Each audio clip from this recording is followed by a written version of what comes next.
الحمد للہ رب العالمین اللہم صلی علی سیدنا و مولانا محمد وعلی آلہ و اصحابہ وبارک وسلم۔ آؤ دین سیکھیں پروگرام کے لیسن نمبر 23 میں خوش آمدید۔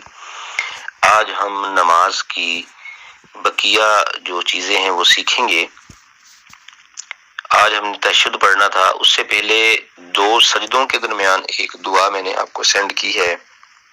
سجدہ کرتے ہوئے یہ بات ذہن میں رکھیں کہ سبحان ربی الاعلی ہی پڑھنا ہے، سبحان ربی الاعلی نہیں پڑھنا، ٹھیک ہے۔ دو سجدوں کے درمیان ایک دعا بھیج رہا ہوں جو سنت بھی ہے، اور رزق میں برکت، صحت میں برکت اور عافیت کے لیے بڑی ہی زبردست یہ دعا ہے اور بہت خوبصورت یہ وظیفہ سمجھ لیں۔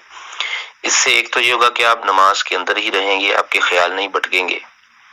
تو یہ دعا سب دوست یاد رکھیں، یاد کر لیں، یہ بڑی آسان ہے۔ اللہم اغفر لی وارحمنی واہدنی وارزقنی۔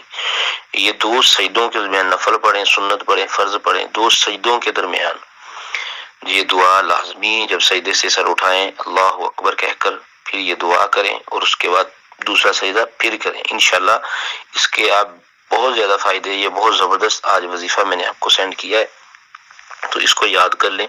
تشہد پہ ہم جب بیٹھ جاتے ہیں تو ہم نے تشہد پڑھنی ہوتی ہے، اس میں جو ہونے والی چند غلطیاں ہیں اس پہ غور کر لیں۔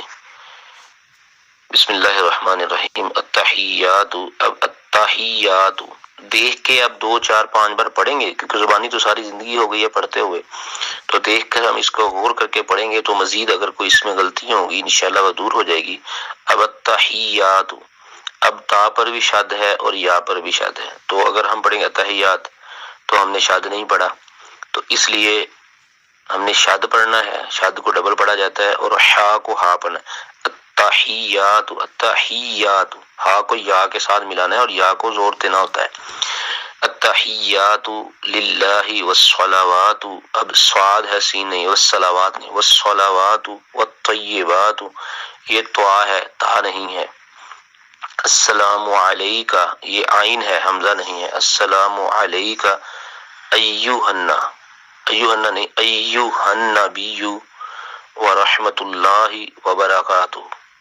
السلام علینا وعلی عباد اللہ الصالحین، اب السلام علینا عین ہے، وعلی پر بھی عین ہے، عباد اللہ پر بھی عین ہے، حمزہ نہیں ہے، اس لیے عین ہی پڑھنا ہے۔ السلام علینا وعلی عباد اللہ الصالحین، اشہد اللہ الہ، اشہد اللہ، حمزہ جو ہے الف جو ہے اس کے بعد نون نہیں پڑھنا، باقاعدہ الف کو لام کے ساتھ ملا جاتا ہے۔ اشہد اللہ الہ الا اللہ و اشہد ان محمدن عبدہ ورسولہ۔ ایک بار آپ غور سے آہستہ آہستہ بھی پڑھ لیں، بس لفظوں کا خیال رکھنا ہے، عین ہے یا حمزہ ہے، صاد ہے یا سین ہے، ہا ہے یا ہا ہے، بس آپ نے اس کی ہی فکر کرنی ہے۔ آپ کو شاید تھوڑا سا مشکل لگے کہ یار یہ کس ہم پریشانی میں مبتلا ہو گئے ہیں، لیکن یہ سیکھنا ہر مسلمان کے لیے فرض ہے۔ تو اس لیے جب ہم قرآن مجید کو سمجھ کر لفظ با لفظ بخرج کے ساتھ ادا کریں گے تو انشاءاللہ پھر نماز کی لذت بھی ہمیں نصیب ہوگی۔ اللہ تعالیٰ سے دعا ہے اللہ تعالیٰ ہمیں عمل کی توفیق عطا فرمائے۔ السلام علیکم ورحمۃ اللہ وبرکاتہ۔